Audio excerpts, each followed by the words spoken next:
நீங்க ஒரு தப்பான ஆள்கிட்ட மாட்டிட்டு இருக்கீங்க அப்படின்னா இதெல்லாம் அவங்க கண்டிப்பா பண்ணுவாங்க. ஃபர்ஸ்ட் விஷயம் பார்த்தீங்க அப்படின்னா உங்களை ஓவரா கண்ட்ரோல் பண்ணுவாங்க. அதே மாதிரி எப்பயுமே உங்களை அவங்க டிபெண்டண்டாவே இருக்கணும் அப்படின்னு நினைப்பாங்க. உங்களை ரொம்ப டிபெண்டண்டா வச்சுக்கணும்னு நினைப்பாங்க. ரெண்டாவது விஷயம் பார்த்தீங்க அப்படின்னா இது நல்லதா கெட்டதான்னு உங்களுக்கே தெரியாது. ஆனால் உங்க மைண்ட் ஆசிலேஷன்லேயே இருக்கும். உங்க அந்த டயலமாலே வச்சிருப்பாங்க.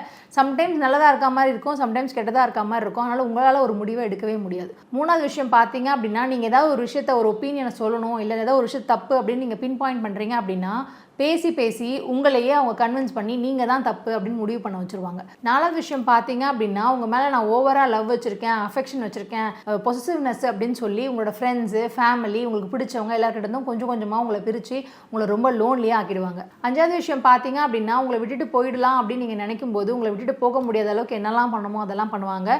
உங்களை த்ரெட்டனும் பண்ணுவாங்க. நீங்கள் தனியாக போனால் உங்களால் வாழவே முடியாதுன்னு உங்களை ஃபீல் பண்ண வைப்பாங்க. இந்த 5 விஷயம் உங்களுக்கு ஒருத்தவங்க பண்ணுறாங்க அப்படின்னா நீங்கள் ஒரு தப்பான இடத்துல மாட்டிகிட்டு இருக்கீங்கன்னு அர்த்தம்.